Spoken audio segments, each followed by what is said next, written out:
İçəri tərəfdə qoca bir kişi vardı.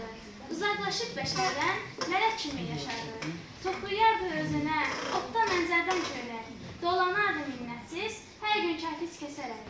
İşdə əldən düşsəydi, əmirlərin sifəri, deyərdi sifər edin qəbrimə kərpicləri.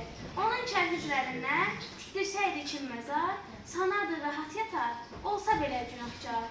Bir gün yenə o qoca tərini silə-silə, əlləşərkən palçıqda saman ilə, su ilə çıxdı böyürdən gəpir, gözəl bir dəliqanlı.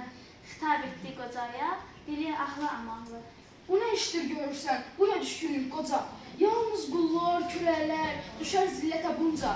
Qalx ayağa, torpağa qılınc vurma bu qədər. Bir qarın çörəyi səndən kim əsirgəyər? Bu qəribi at oda, yandır, qoy külə dönsün.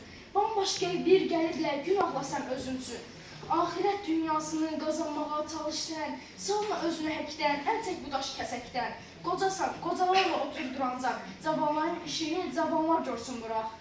Ay oğlum, dəliqanlılıq etmə, öz işinlə şüğullan, mənə ağıl öyrətmə. Hər sənətin sahibi sənəti ilə yaşayar, qocalar kərpic kəsər, kölələr yük daşıyar. Əziyyətli olsa da öyrəndim bu sənəti, ki boynumda qalmasın bir kimsənin minnəti. Xəzinəyi umuram ki, məsxərəyə qoyulum, əlimin zəhməti ilə dolanıram, ay oğlum. Çörək qazanıram mən, götürmə babalımı, min harama dəyişməm, bir günlük halalımı.